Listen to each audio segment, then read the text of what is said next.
സമീപിച്ച് പഠിച്ച് അവതരിപ്പിക്കുന്ന ഒരു ബ്ലോഗറാണ് ഉമേഷ്. ഉമേഷിനെ പോലെ പല മറ്റു ബ്ലോഗർമാരും ഇതിന് വളരെ ഗൗരവമായി കാണുകയും വലിയ സംഭാവനകൾ, അത് പിന്നീടൊരു കാലത്തേക്ക് വലിയ സംഭാവനകളായിത്തീരുന്ന പഠനങ്ങൾ മുൻപോട്ട് വയ്ക്കുന്നുണ്ട്. നാമത് വാഴും കാലം എന്ന പേരിൽ ബ്ലോഗ് ചെയ്യുന്ന ബ്ലോഗർ സാമൂഹ്യ സാംസ്കാരികമായ വിഷയങ്ങളെ സംബന്ധിച്ച് വളരെ നല്ല നിലപാടുകൾ അവതരിപ്പിക്കുന്നു. മറ്റൊരു എടുത്തു പറയേണ്ട ബ്ലോഗറാണ് നിരക്ഷരൻ.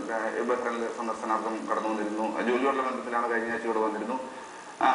ലോകത്തിലെ തന്നെ പല രാജ്യങ്ങൾ സന്ദർശിക്കുകയും കേരളത്തിലെ എല്ലാ ദേശങ്ങളും ഭാരതത്തിലെ മിക്ക സംസ്ഥാനങ്ങളും സന്ദർശിച്ച് അതൊരു യാത്രാ വിവരണം എന്ന നിലയിൽ എഴുതി പരിചയപ്പെടുത്തുന്ന ഒരു ബ്ലോഗ്.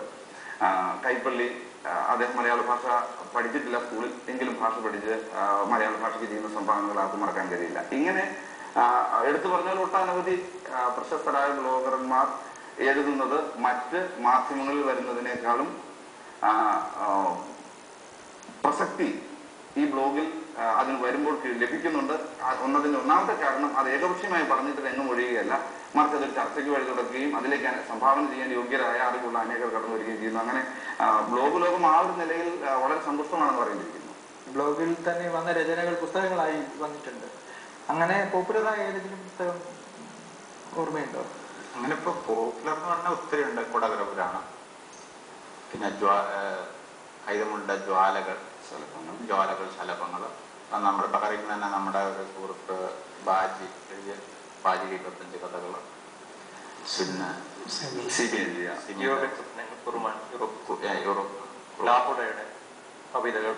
പിന്നെ പ്രമോദന്റെ ഈ ബ്ലോഗേഴ്സ് എല്ലാം കൂടി ചേർന്നിട്ട് ഒരു ഗ്രൂപ്പ് തന്നെ ചേർന്നിട്ട് ബുക്ക് റിപ്പബ്ലിക് എന്ന പേരിലൊരു പ്രസിദ്ധീകരണം തന്നെ തുടങ്ങി.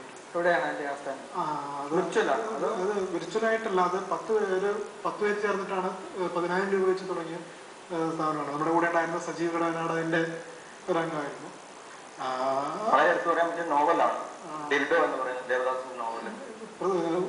ഏറ്റവും ഒടുവിൽ വന്നത് അതിന് ആദ്യം പ്രസിദ്ധീകരിച്ച് ടി പി വിനോദിന്റെ ലാപ്പുട എന്ന ബ്ലോഗ് ചെയ്യുന്ന എന്ന പേര് ബ്ലോഗ് ചെയ്യുന്ന ടി പി വിനോദിന്റെ കവിതാ സമാഹാരമായിരുന്നു. പിന്നെ അതിനകത്ത് വേറൊന്നും പറയാനുള്ളത് എന്താണെന്ന് വെച്ചാൽ ബ്ലോഗിന്റെ ഏറ്റവും വലിയൊരു കാര്യം എന്ന് വെച്ചാൽ റീബിൽഡ് മുല്ലപ്പെരിയാർ എന്ന് പറഞ്ഞിട്ട് ബ്ലോഗേഴ്സ് തമ്മിൽ നടത്തുന്ന ഇടപെടലാണ്.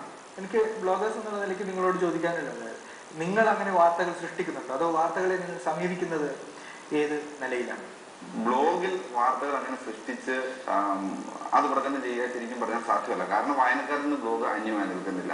വസ്തുനിഷ്ഠമല്ലാത്ത എന്തെങ്കിലും ഒരു കാര്യം, അത് വാർത്തയെ സംബന്ധിച്ചാലും വിജ്ഞാനത്തെ സംബന്ധിച്ചാലും സാഹിത്യത്തെ സംബന്ധിച്ചായാലും അപ്പോൾ തന്നെ അത് ചോദ്യം ചെയ്യപ്പെടും. എഴുതി പോസ്റ്റ് ചെയ്ത നിമിഷങ്ങൾക്കുള്ളിൽ അത് ചോദ്യം ചെയ്യപ്പെടുകയും അവരുമായി മറുപടി പറയേണ്ട ഒരു ബാധ്യത ബ്ലോഗർക്ക് നിലനിൽക്കുന്നിടത്തോളം കാലം വാർത്തകൾ സൃഷ്ടിക്കുക എന്നുള്ളത് ബ്ലോഗിൽ സാധ്യമല്ല. വായനക്കാരന് അത് നിൽക്കാൻ കഴിയില്ല. പക്ഷെ ബ്ലോഗറുടെ ഐഡന്റിറ്റി ഒരു പ്രശ്നമല്ലേ? അനോണിയായി നിന്നുകൊണ്ട് വാർത്തകൾ ഇടാൻ പറ്റുമെന്നുള്ളതിന്റെ അതുകൊണ്ട് എത്രത്തോളം അതിനെ നമുക്ക് വിശ്വസിക്കാൻ പറ്റും? ബ്ലോഗ് ആ വിശ്വാസത്തേക്ക് ചോദ്യം ചെയ്യേണ്ട കാര്യമല്ല. അത് കൃത്യമായിട്ടുള്ള എവിഡൻസ് വെച്ചാണ് ബ്ലോഗേഴ്സ് പറയുന്നത്. ഈ പ്രിന്റ് മീഡിയ നിങ്ങളെ മോഹിപ്പിക്കുന്നുണ്ടോ? അങ്ങനെ ഒരു മോഹം ഉണ്ടെന്ന് പറയാൻ പറ്റില്ല. ഇത് ഇതിനകത്ത് നമ്മൾ തന്നെ അല്ലേ എഡിറ്ററും പബ്ലിഷറും വായനക്കാരനും എല്ലാം നമ്മൾ തന്നെ. മറ്റൊരു മീഡിയയിലേക്ക് പോകുക തീർച്ചയായും അങ്ങനെയല്ല. ബ്ലോഗിന്റെ രീതിയും ബ്ലോഗിന്റെ കീഴ്വഴക്കവും അങ്ങനെയല്ല. പക്ഷെ പ്രിന്റ് മീഡിയ ബ്ലോഗിൽ എഴുതി വെച്ച കാര്യങ്ങൾ പ്രിന്റ് മീഡിയയിലേക്ക് വരുന്നു എന്നതിന്റെ കാരണം തന്നെ ബ്ലോഗ് വായിക്കാത്തൊരു സമൂഹം കേരളത്തിലും അതുപോലുള്ള പല സ്ഥലങ്ങളിലും. ബ്ലോഗ് വായിക്കാത്തൊരു സമൂഹത്തിന് ഞാൻ എന്താണ് എഴുതിയത് എന്ന് കാണിച്ചു കൊടുക്കാൻ വേണ്ടിയാണ് പ്രിന്റിലേക്ക് വരുന്നത്. എന്നാൽ ബ്ലോഗ് എന്റേതായിട്ടുള്ള ഒരു മീഡിയ തന്നെയാണ്. അതുകൊണ്ട് പ്രിന്റ് മീഡിയ, മുഖ്യധാരാ മാധ്യമങ്ങളെന്ന് വിശേഷിപ്പിക്കുന്ന പ്രിന്റ് മീഡിയ ഒരിക്കലും ബ്ലോഗർ മോഹിപ്പിക്കുന്നു എന്ന് എനിക്ക് തോന്നുന്നത്. എന്റെ ഒരു അഭിപ്രായം പറഞ്ഞാൽ പ്രിന്റ് മീഡിയ നിശ്ചയമായും എന്നെ മോഹിപ്പിക്കുന്നുണ്ട്.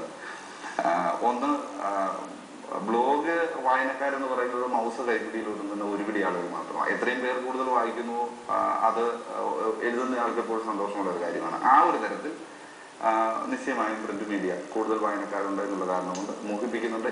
എഴുത്തിന്റെ മേഖലയിൽ ധാരാളം സംഭാവന നൽകിയ ഒരു മാധ്യമമാണ് ബ്ലോഗ്. വീട്ടമ്മമാർ തുടങ്ങി വിദ്യാർത്ഥികളും വളരെ LP സ്കൂൾ കുട്ടികൾ പോലും ഇന്ന് ബ്ലോഗ് ചെയ്യുന്നുണ്ട്. വിവിധ മേഖലകളിൽ നിന്ന് വരുന്ന ഈ അറിവിന്റെയും സർഗസൃഷ്ടികളുടെയും ഈ പ്രളയത്തെ എങ്ങനെയാണ് മലയാളികൾ കയ്യെത്തിപ്പിടിക്കുന്നത് എന്ന് നമ്മൾ ആലോചിക്കേണ്ടതുണ്ട്.